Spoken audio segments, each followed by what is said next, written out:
For persons who would have joined our breakout session with Norma Shorey here, the topic is maximizing your team talent, the key to resilience and service excellence. Now, Norma Shorey is the managing director of Catalyst Consultants, and she is an internationally certified management consultant specializing in organizational. She has more than 30 years experience in working with individuals and with both public and private sector in the Caribbean and internationally. She has a passion for working with people, which makes her the best person to conduct this breakout session. Ladies and gentlemen, without further ado, we welcome Norma Shorey. Over to you. Thank you very much, Terry Ann. And it's wonderful to be here today. As everybody's seeing my screen, just a minute. Seeing my screen now? Not yet. It hasn't come up just yet. It hasn't come up just yet. Well, I'm just wondering what I should do to make sure it comes up, because I have switched over to this. Do you see the computer icon? Is to do you see what I need to do is to press the icon. The computer icon. Yes. And then I can share. The screen is being shared, but can you see the screen now? We're not seeing your screen just yet, and we want to remind everyone who's coming in for this particular breakout session that Ms. Shorey has gone ahead and which I'm sure while they are here.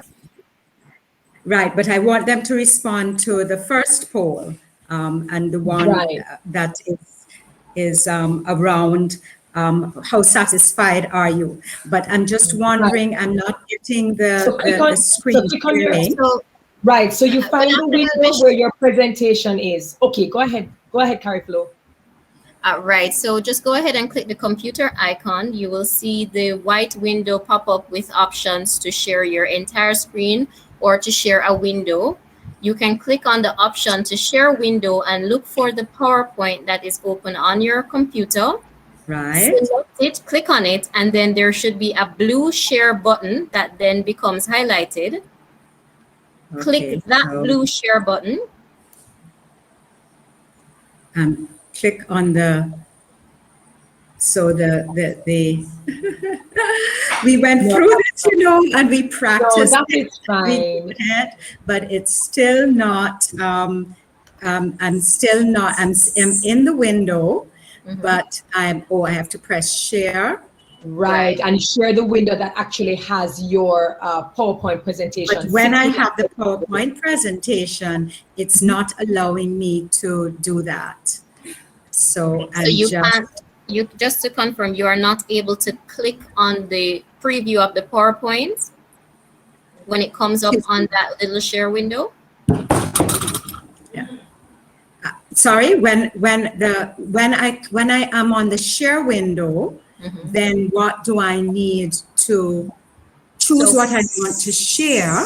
Right, and you have three options. The first one should be share entire screen. The second one should be share window. Do you see that? And I've clicked on share window. Okay, do you see a preview of your PowerPoint presentation in that as one of the options under share window?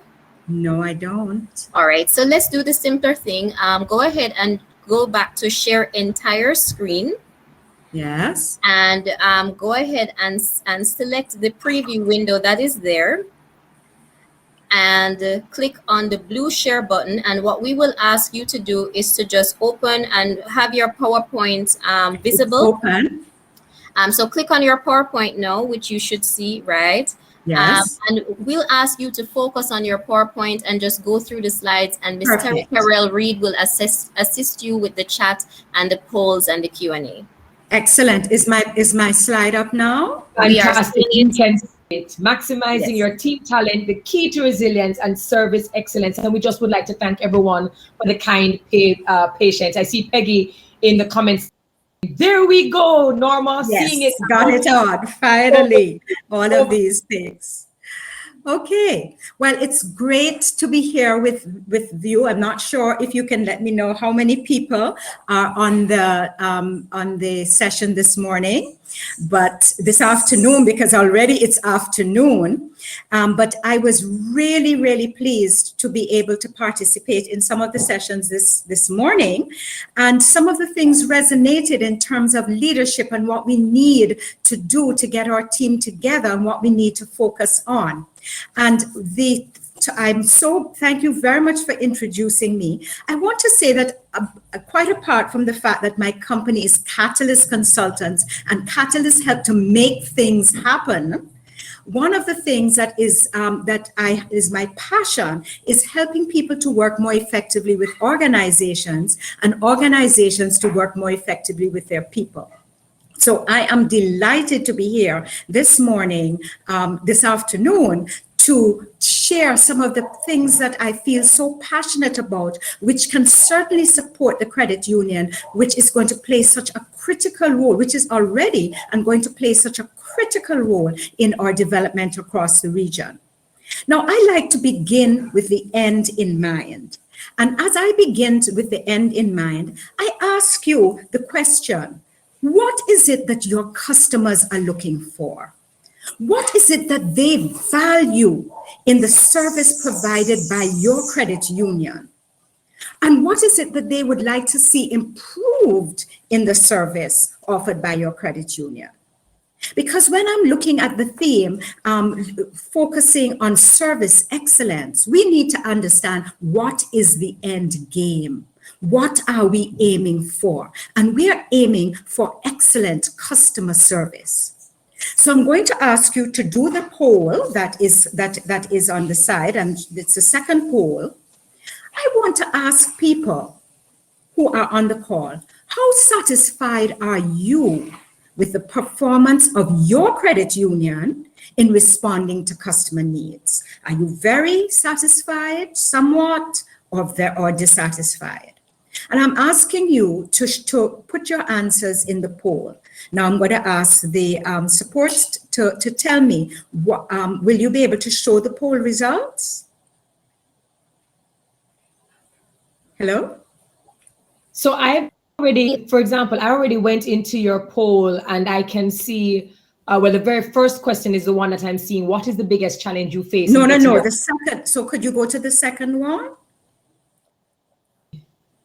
All I saw was that one. I'm not sure some others. Okay, well, in that case, we put the polls back to front. But no problem. I see. So, how satisfied are you? Would you like the answers? Yes, I'd like the answers to that question. No problem. So for the question, how satisfied are you with the performance of your credit union team in responding to customer needs? With 10 votes, and we should have more votes because we have a lot of people watching, they say somewhat satisfied. So 62.5% said somewhat satisfied. 25% said satisfied. And only 6.3% said very satisfied. Now the numbers are changing because persons are now adding, but somewhat satisfied is still in the lead with 54%. Excellent. And that is what we had expected, because basically our teams are not necessarily performing to their maximum. We know that. Yes, some of us have excellent people in our teams, but not necessarily the whole team performing. And that's where we want to start, because if we want them to be more effective in responding to customer needs, what needs to happen? And we need to think about, where do we move from where they are now, where we are somewhat satisfied or satisfied, to where we are really satisfied. So the key question in all of this is, as we move to achieve our goals, what is it that we need to get our team to do to perform more effectively, to maximize our team talent, to deliver on what it is we want? And as I think about this, I go back to what one of the speakers said today and what we had at the opening ceremony. We are all operating in a very challenging world at this time. We call it a VUCA world, a world of volatility. Things are happening all the time. It's not stable, of uncertainty, of complexity, where we do one thing and it resonates. Somebody does something, and because of the Instagram and the internet, it can be transmitted across the world in an instant, and an ambiguity. It is a world, however, that has always been a VUCA world. The speaker this morning made the point that this is no longer, this is an uncertain world, yes, but the world has always been uncertain. And therefore, but the uncertainty seems to be more pronounced now. And if we are going to maximize the talent of our team in this time, we have to be ready. So the next question, and we have to be ready, and we have to be able to manage our team effectively. Now, we talk about talent management. It's not just people management. It's not personal management. It's understanding that our team members have tremendous capacities and talents. And how do we bring out the best in them so that we can move them from where we are just satisfied with their performance to where we are really satisfied with their performance? And in our talent management, and this is something that I would want to say, what does talent management mean to you? And I have here a circle of the talent management process, and I invite people who are on this call to somebody who might be on the call who could be unmuted. When you see that diagram, tell me, what is it telling to you about talent management? And can I ask my administrators if there's anybody who is willing to tell me what they understand by the diagram that I put on the screen? Is anyone raising their hand and can be unmuted? What we're facilitating is the chat. Okay. So is there anything in the chat that anyone would wish to be able to speak on around the talent management process? It's not a new process. It's a process where we do need to do planning and be strategic. We need to think about the talent, the people, the skills that we are attracting, and how we bring people on board. And there's a whole word in terms of onboarding. The focus that we are in this session today is how do we develop, how do we maximize the talent? What is it that we need to do with our people so that they can perform more effectively and we can retain them? And then when they are leaving, of course, there's a whole issue of transitioning. So we're not just talking about HR and personnel management. The new word is talent management, getting our people on board in a positive way. But to do that, we need to think about how we are performing and what we need from them. And so I would ask people to go to the second poll, which is, what is one of the biggest challenges that you face as a leader in getting your members to do their work effectively? What are the challenges that you face? Is it that they don't listen to you? So if people can go to the poll and just fill in the poll, and let's hear what some of the people are saying. Is it that people are not listening, that they don't work well with others, that they don't adopt new technology, that they don't take responsibility to get their job done? Or it may be that we have the wrong people in the wrong jobs to begin with. What is the issue? Would you like me to read some of the responses? Yes, please. Yes. And again, for the attendees who are coming in, who might have come in late, if you look at the top of your chat, you will see the polls tab. If you go on the polls tab, you will see all the questions and you can scroll down and participate. So the answer for this question, what is the biggest challenge you face in getting your credit union team members to do their work effectively? The 43% comes in, that's the highest, says team members do not take responsibility to get their job done. That was then followed with 28% on team members unwilling to adopt new technology and approaches. And that was followed very closely with 25% wrong people in the wrong job.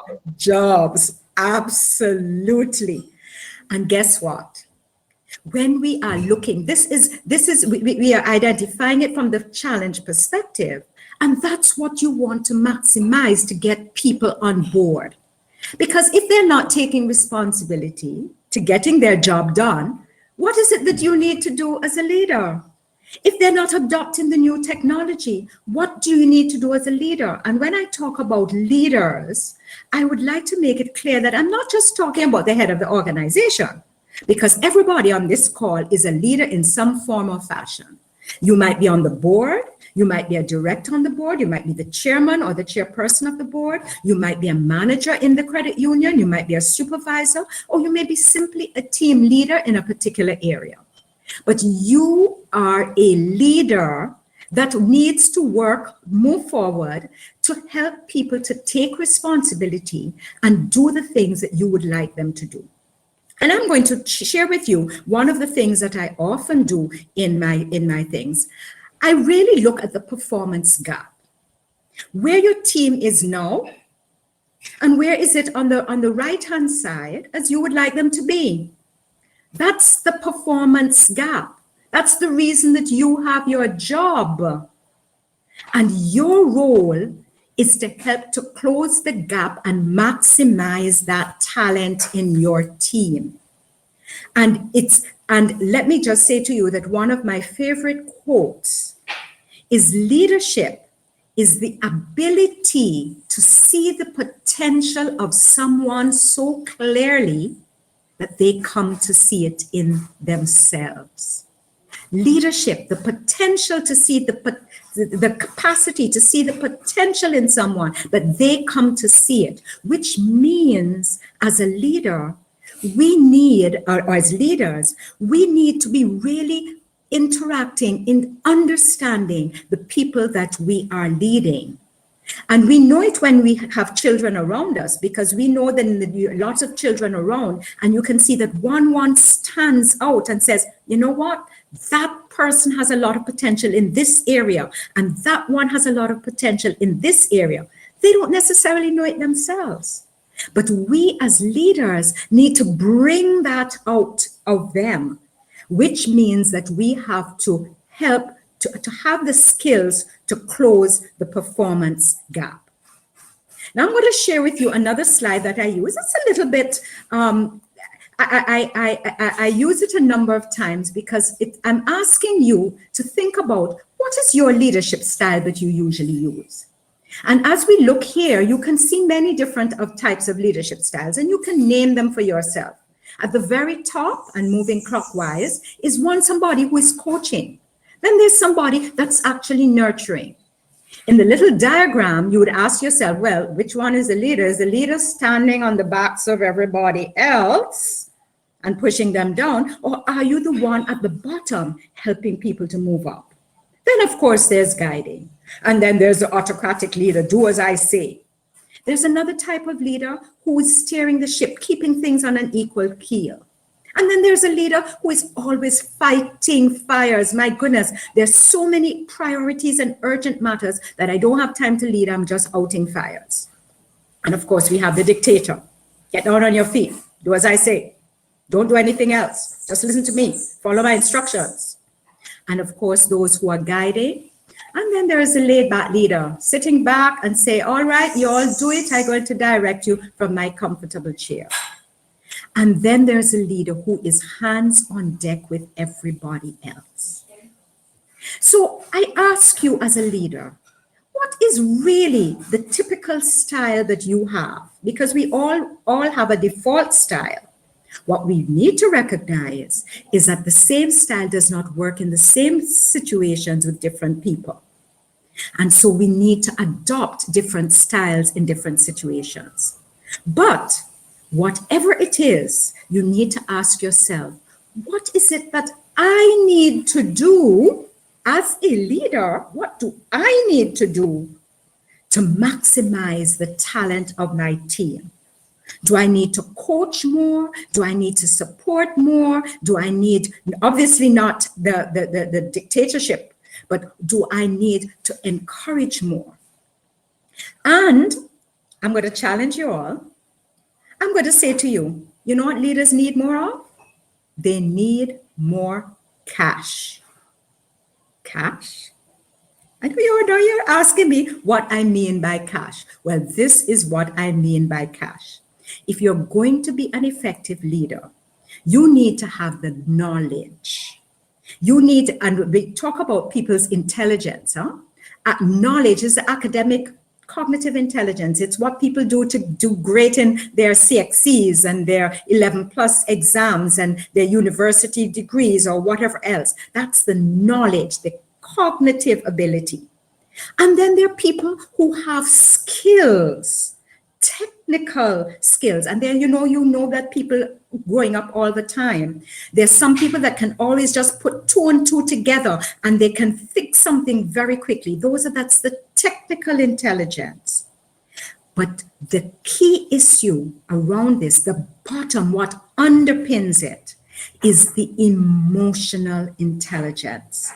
What is emotional intelligence? And you could read along with me. It's the attitudes, it's the approaches, it's the values, it's the interpersonal relationships which support how we deal with ourselves and with others. And those are the things that create our most effectiveness to maximize the talents. And when we put it all together, we get the knowledge, attitudes, and skills, and those create what Stephen Covey talks about as the habits. It's the patterns of behavior which make us effective. So as we are working with our team members, it's not just about how bright we are or how well we can do accounts and the loans and process things. Ultimately, it is our attitudes and the combination which forms our habits. That's why I talk about the importance of cash that leaders need to be effective. Now, if we are talking about cash, then, and of course my computer has stuck. Why it's stuck, I'm not too sure, but I would love to be able to move on to the next slide, right? So it's not moving. Let me just go back and see if I can exit here and get back into my slide. Okay, let's see. Yes, got it. Great. Yes, I just exited and came back in. What do they always say to do? Exit and come back in again. I really want to talk, our attitudes are one of the aspects of emotional intelligence. If we are going to maximize the capacity of people in our teams, we have to improve our emotional intelligence.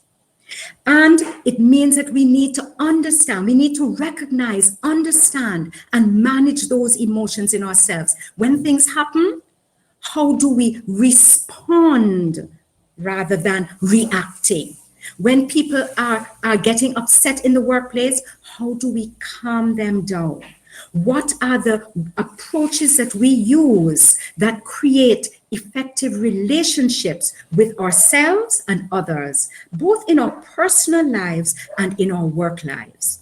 And let me just say that the issue of emotional intelligence has become more and more a part of everyday language. Many of you are already aware of that concept, but a lot of people haven't even come to understand it. A colleague of mine did a webinar on the weekend, Tony Olton, with EQ Barbados, that was looking at what some of the issues related to the stereotyping of emotions in men. Because very often men and women have been brought up to feel that it's manly to hold emotions and to suppress them, instead of understanding how do we use those in an intelligent, positive way. So emotional intelligence is a critical skill of leaders because if essentially we want to help our teams perform better. And let us look at what we consider effective team players. And I didn't say team leaders, I said team players. Because if you are a leader and you're working with a team, you are a team player and a leader. But these are some of the qualities that we're looking at. The quality of self-confidence, adaptability, the flexibility.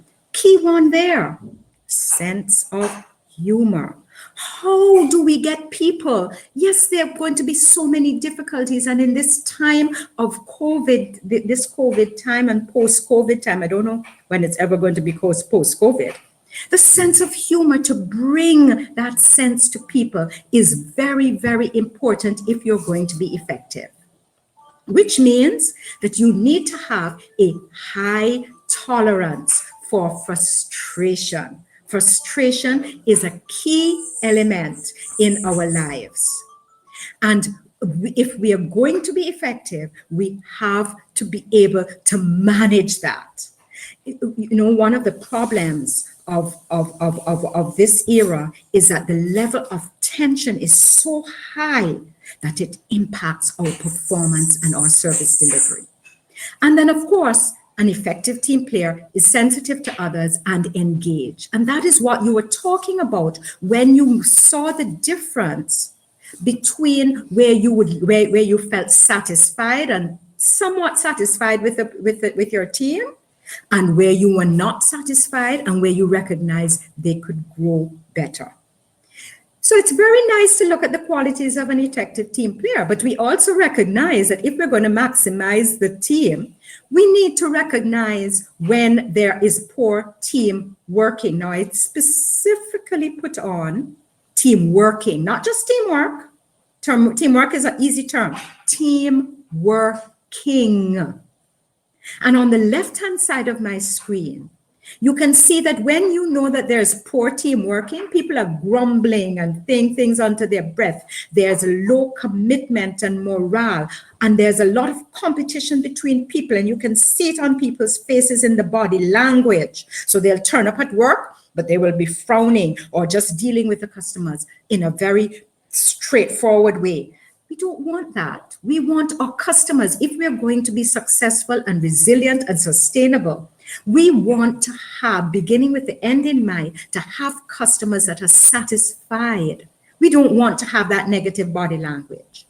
And we can see that in poor team working on the process. That's on the people side. On the process side, we can know it because we don't get the task done. There's a level of frustration, or goals are not met. And you know this because you've been victim of it. We focus on mistakes as an excuse for punishing. I'm sure that nobody in this room has done that, right? Right. But we have experienced it in our lives.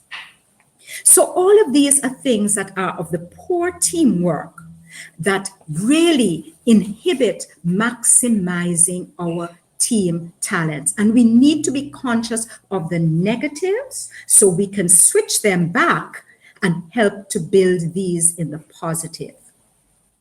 So let me then recognize that if we are going to move our team forward, we need to understand the change process in people. I have here a model for change, which is by the ProSci, called the ADKAR model for change. People don't change because you give them the knowledge and the abilities. In fact, that is the problem that we have. People say, we want people to change. Let's give them the knowledge. Let's give them the skills. Let's send them on a training program. And that's going to suddenly transform them. Not at all. We have to understand that in change, it first starts with an awareness of the need to change. If you want to move your team to be able to satisfy the customers better, why? I've been doing this for the last 10 years here. Why we need to change in terms of our customer interface? It worked very well before, and therefore you as a leader need to help to build the awareness, the why of the need for change. But the most critical, one of the most critical elements is building that desire. And that desire doesn't come because you say, change, adopt new technology, do things differently, have a better customer interface. Not at all. You have to help people to develop the desire. And I've put under the desire, helping to develop the attitudes, the approaches, which will then lead to the action of improved customer service and therefore ultimately to a better financial position for the credit union. We cannot move the credit union to where we would like it to be in terms of its potential for performance unless we address how our teams are functioning. And we cannot help our teams to change unless we recognize and take the time to help them to build the desire for change. So I've covered a lot in terms of helping you, setting the framework for understanding what is it that we need to do broadly and why we need to do it to move our team forward so that we can maximize their potential. And I would like to give you just 5 tips, 5 simple tips that would help you to maximize your team talent. So what are the 5 tips? The first one is being strategic. And I resonate with the opening speaker today who spoke about the importance of strategy, about leadership, about keeping a vision as to where we want to go, which means that we need to clarify the goals and priorities. We need to be able to communicate them. It doesn't matter what level we are at, if you're at the board level and you're a director, what are the strengths of the limitations of the team and how do we move from the negative to the positive? What are the things that is going to enable the team to be more effective in its operation? And let me just say, in this day and time, you can't use the same techniques before. We have to be innovative. We have to use the technology more effectively. And we have to keep in mind the issue of resilience and sustainability. The credit unions are uniquely placed to be able to meet the needs of the average person in terms of finances for their lives, because they trust the credit union sometimes more than they trust the banks. But we have to use the technology. We have to move, and many credit unions are operating in the way they operated 20, 30, 50 years ago. No, we have to be strategic in our approach. So that's the first tip, being strategic. The second tip is being authentic. We cannot move forward effectively and maximize people's talents unless they trust us. I didn't ask you the question, but I would ask you to ask yourself, how trusting am I of my team members? How trustworthy do they see of me? Your honesty, your openness. You see that third one? Vulnerability. That's the one that's most difficult for people, both men and women. Because as a leader, you feel, and other people feel, that you must know it all. No. I was meeting with a new client yesterday, and it was really amazing. This is a person who had moved into a new position about 6 months ago. And he said one of the things that he asked his team to do was to say to him, folks, if I am not doing what it is you are wanting me to do, come and tell me. And then he said to us as the consultants, look, whatever you're doing, I love it. But if you think that there's something that I need to improve on to be more effective as a leader, please come and tell me. I am open to the feedback.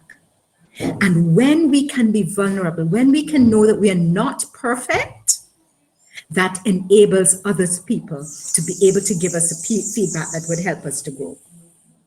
Do you see the last ones that I have there? Communicate, communicate, communicate, communicate, and I could go on and on. And I will never forget one of my mentors, one of my early mentors in my professional career, when I just launched my consulting business. He said to me that when in the process of change, you will communicate. And when you ask the staff, what is it that they would like you to do more of? They will say, communicate. So if you're going to be authentic, you need to spend much more time on communicating. And I would like to suggest that when you're communicating with emotional intelligence, and you notice I said it's EQ, it's like IQ is the intelligent quotient. This is the emotional quotient, the capacity.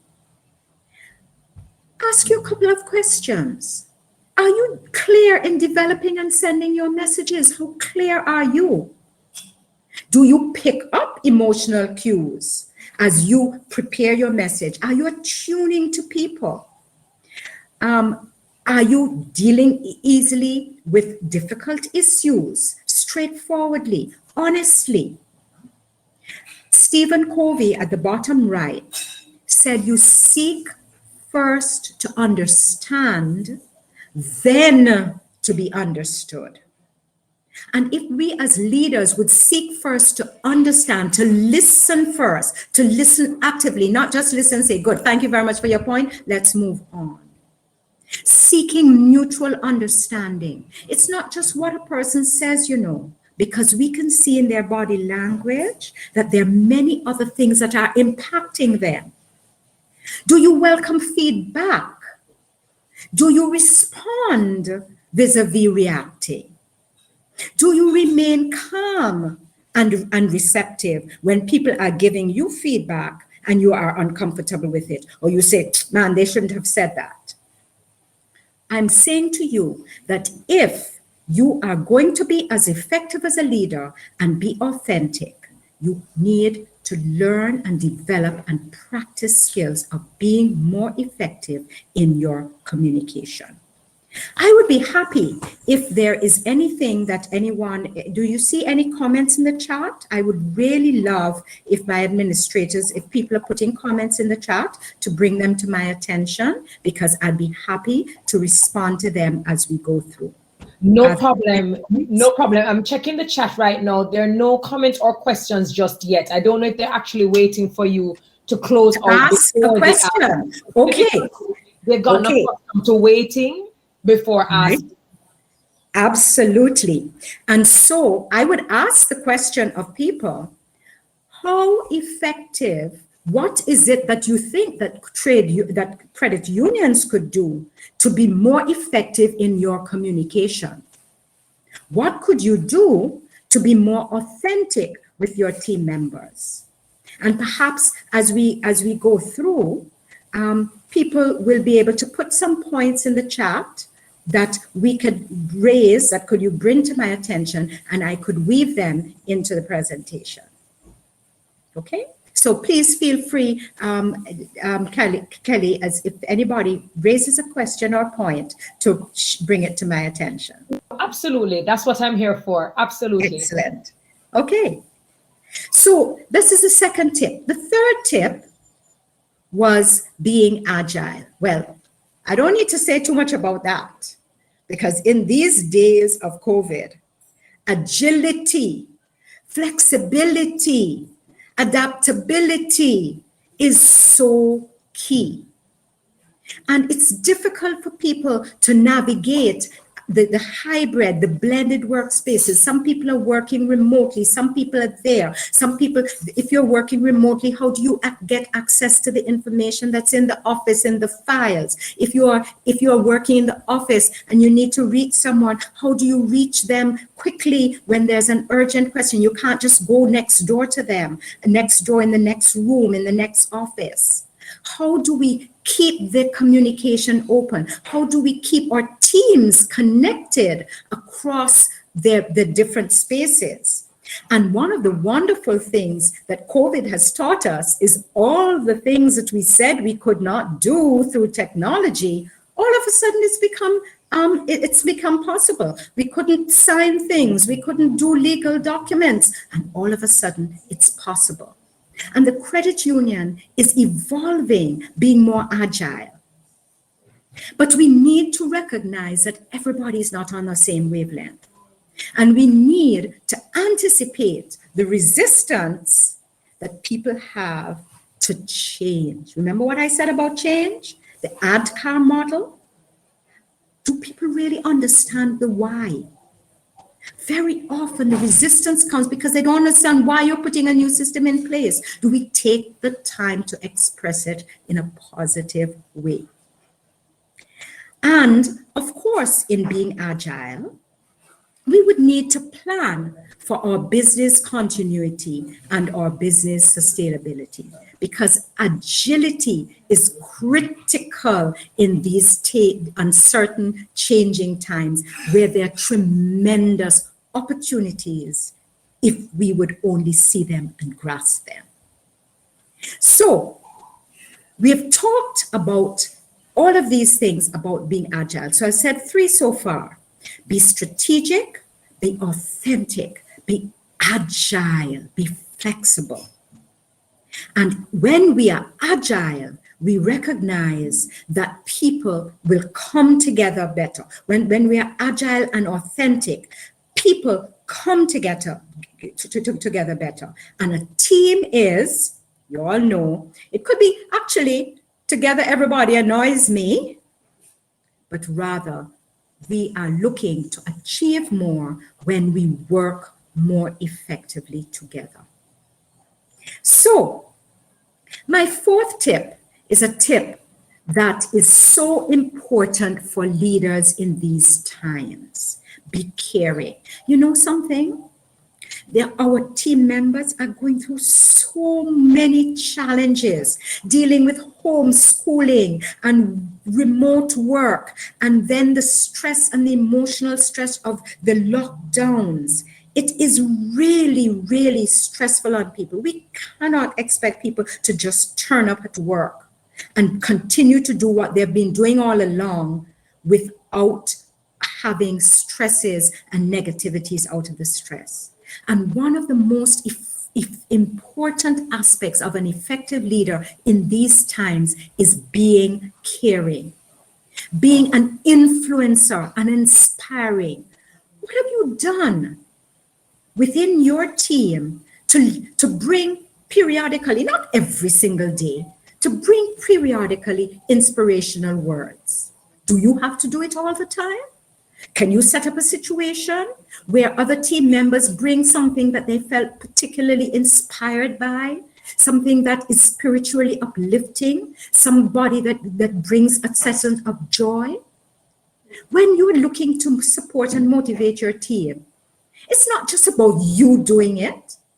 It's about finding ways of getting other people, finding the strengths in other people to bring that to the team. And I would be interested in hearing from you, what are some of the things that you do, put it in the chat, to demonstrate that support and motivation of getting your team to be functioning in a more effective way. When we are working, we need to recognize that people are really, really suffering in these times. They're crippling emotions. People are fearful, people are anxious, people are despondent. There is a much greater level that psychiatrists and the psychologists have said that they've seen a ballooning of their business because people are needing that mental and psychological support. It is to be expected. And as a leader, you need to develop so that you can build your resilience and theirs, and build your team's resilience. Together, everybody achieves more. Together, everybody can support each other. What are you doing? What are you doing to get your team to support each other? It's not just you doing it from the top as a leader, whether you're a supervisor or a director or a manager. It is finding the ways to build people's capacities so that they can support each other and come up with ideas and come up with things which get people around. That is part of your caringness. And of course, being emotionally intelligent. Taking the time to not just dwarf on people when you're upset, but being able to know how to respond rather than to react. And my last one on this one, being caring, is celebrating success. Because we need to get our team members to value what we are doing together, to see how we're moving forward together. Let me just say that I was very pleased to see the Prime Minister of Barbados. And by the way, I'm a Barbadian, but I'm Antiguan born for the Antiguans. I grew up in Jamaica for the Jamaicans. My grandmother was from Trinidad for the Trinidadians, and I consider myself to be a Caribbean citizen. One of the things that I really appreciated about our Prime Minister in Barbados is that she is on the ball, but she is caring. And that caring comes over in terms of how she deals with people. Yes, she is firm. Yes, she says, get onto it, but she is caring. And that's that is what is so important in an effective leader. So the last tip that I wanted to bring to your attention is about you. The others were about you and the team, being strategic, being authentic, being agile, being caring, being mindful is about you. And when I talk about being mindful, as you can see, it's not having your mind where everything else is going around in your mind and you're continuously thinking about things that need to be done and you're getting stressed and more stressed because you cannot deal with everything in these circumstances. That is being mindful, F-U-L-L. What I want you to do is to step back and be mindful. Mindful, shifting your mindset. Taking time to care for yourself. And when I say take care of yourself, I'm talking about in the 4 aspects of our lives. The physical aspect, eating, exercise, eating properly, exercising, drinking enough water. Then there is the mental aspect of ourselves. Yes, thinking about how we are growing and developing. The emotional aspect of ourselves in terms of how we interact and develop relationships with people. And then there is a spiritual aspect of ourselves, being mindful, taking the time to ask for the guidance from God, from the higher power, from the divine. Because we need to take time to care for ourselves in the 4 elements. When we are too stressed, it's because we're too focused on possibly doing the things that are in the mental space and not enough time in taking care of our physical health or our spiritual health. And all of those help us then to build and strengthen our relationships. And drawing on the inner resources and power. We have so much capacity. Someone had said it before, I think in the opening session, that we have the capacity. We are using about 10 to 15% of our capacity as human beings. There is so much more, but do we draw on it? Because we do not take the time to be silent. Silence enables you to listen. Notice the words, the letters in the words are the same. Being silent and listening. So important if we are going to be effective as a leader. And the last one in that is living in gratitude. We are so blessed to live in this Caribbean. We have a sun that behaves itself and it shines warm all the time. Some of the people in the US and in Europe don't teach their sun how to shine properly because it shine and it still shine cool. We are living in a place where we have connections and family, most people. We are living in communities that we are not maximizing. let us live in greater gratitude as we are mindful of what we have. So, in summary, I would really like to say, if you're going to maximize your talent, you have to be more effective as a leader. And I've given you 5 tips which would help us to be more effective as leaders. And the question is, I can give you those tips and you can get a lot of tips from this conference, but are you going to really put it into play? Are you going to really, looking at yourself, taking that mirror to look at yourself and say, what do I need to do to be more effective as a leader so I can maximize the talent of my team so that we can have ultimately greater resilience and sustainability within our organization? So the question, as we are looking at the team talent, have you asked yourself what you need to do or do differently?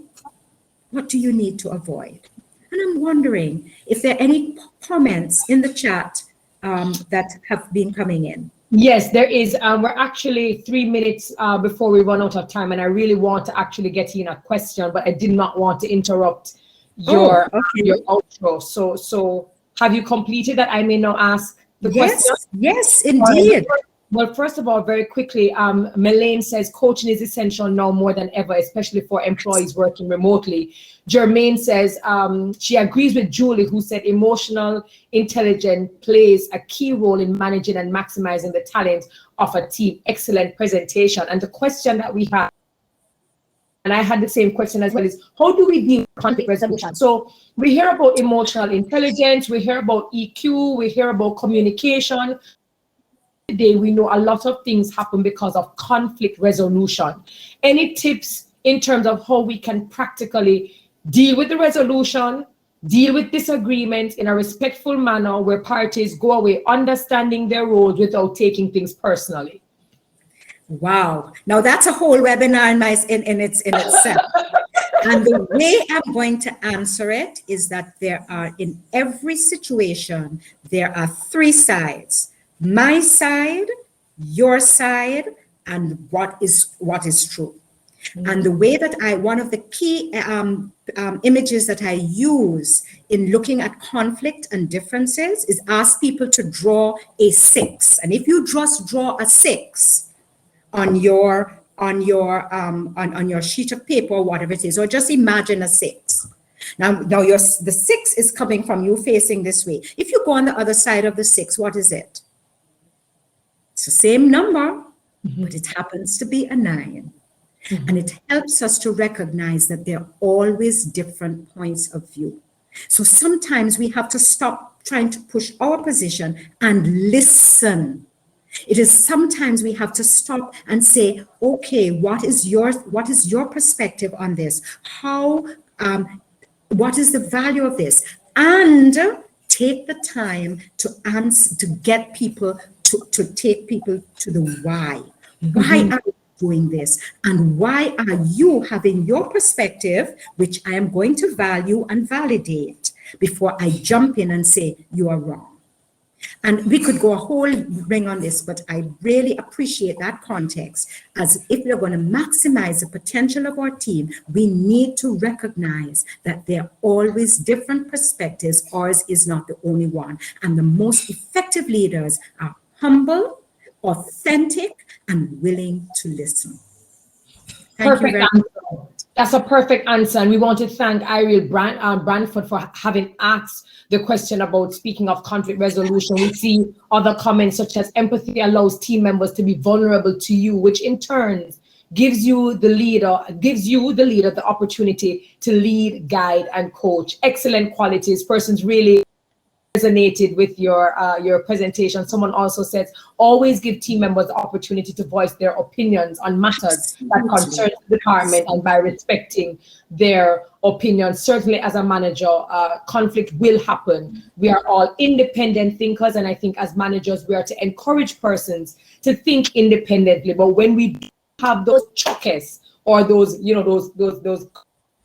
we see, it's important what Norma just said. It's important to acknowledge their view, their perspective, and to say, I see how you might have that particular perspective, but let me show you, or let us discuss how it could also be seen. So you see them, you acknowledge them, you validate them, but then you educate as to why it went wrong and how we can then improve. Don't just leave it at, ensure that you now have a solution to now get us closer to the goal. Norma, did I learn? I don't know. What is one of your key takeaways? My key takeaways definitely is that communication for me, because that communication is key. I know that we have to run because of the time, but for me, I think communication is everything. It is being mindful of how we say and what we say and to whom we say it and when we say it. My grandmother has taught me that a lot. When you are considerate and you are mindful of who it is you're speaking to, maybe the conversation you need to have does not have to be public. It can be private. Maybe this particular thing has to be said differently for this person, but differently for another person. So I think we have to be very mindful of the who, what, when, where, and how we communicate to get effective leadership done. Absolutely. And I want to end by saying we need to start with ourselves. Yes, ma'am.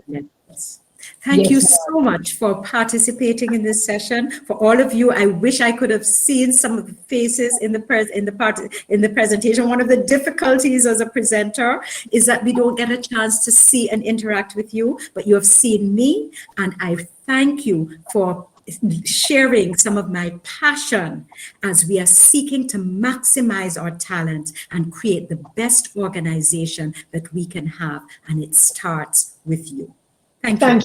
Thank you so very much, Norma. Very warm, very pleasant, and a very useful and necessary topic that we just discussed. Thank you so very much to our attendees, always participating, always with your own nuggets and your input, which we value.